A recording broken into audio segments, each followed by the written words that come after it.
네, 6일 지방선거에 나설 국민의힘 경기지사 후보로 김은혜 의원이 확정됐습니다. 자, 이런 가운데 민주당은 서울시장 경선을 위한 막판 논의를 진행하고 있는데요. 자세한 내용 국회 취재기자 연결해서 알아보겠습니다. 이경국 기자. 네, 국회입니다. 네, 자, 국민의힘 김은혜 의원이 유승민 전 의원을 꺾고 경기지사 후보로 확정됐다고요? 네, 그렇습니다. 경기도는 오는 6일 지방선거 최대 격전지로 꼽히고 있는 곳입니다. 민주당 후보와 본선에서 맞붙을 국민의힘 경기지사 후보로 김은혜 의원이 최종 확정이 됐습니다. 김 의원은 현역 의원 감산점을 받고도 52.67%의 득표율을 기록하면서 44.56%의 득표율을 올린 유승민 전 의원을 꺾었습니다. 당원 여론이 반영되는 선거인단 투표에서는 김은혜 의원이, 일반 여론조사에서는 유승민 전 의원이 우세했던 것으로 전해졌는데요. 윤석열 대통령 당선인 대변인을 맡으며 복심으로 불렸던 김은혜 의원에게 윤심, 그러니까 당원들의 조직표가 집중된 것으로 풀이됩니다. 김은혜 의원은 경선 결과 발표 이후에 기자회견을 진행했는데요.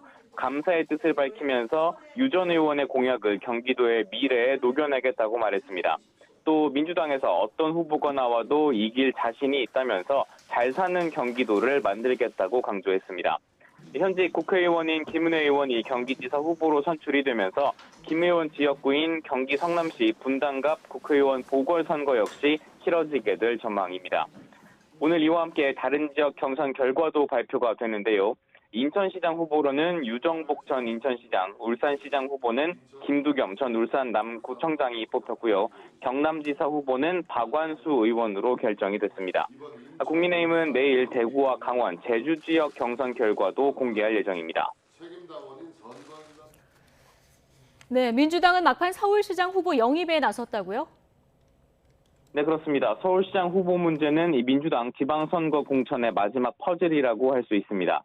앞서 송영길 전 대표와 박주민 의원이 공천에서 배제되면서 당내 논란이 불거지기도 했는데요.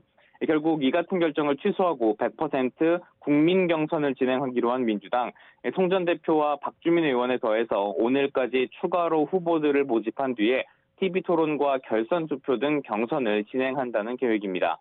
이에 따라서 민주당 비대위는 막판 추가 후보를 영입하는 데 총력을 쏟고 있습니다. 고용진 수석 대변인은 기자들과 만나서 영입을 이어가고 있다면서 오늘 오후 서울시장 경선 문제 논의를 위한 비대위 회의도 진행될 거라고 밝혔습니다. 조만간 논의 결과도 발표될 것으로 전망이 됩니다. 이런 가운데 다른 지역 후보들도 속속 결정이 되고 있습니다. 민주당 비대위는 강원도를 전략선거구로 지정하고 어제 사실상 출마 의사를 밝힌 이광재 의원을 전략 후보로 정했습니다. 서울 강북구청장과 부산 사상구청장에는 최선 서울시 의원과 신상해 부산시의회 의장이 각각 전략 공천됐습니다. 경남지사 선거의 경우에는 신상훈 경남도의원과 양문석 전 통영 고성지역위원장이 경선 후보로 결정됐습니다. 지금까지 국회에서 전해드렸습니다.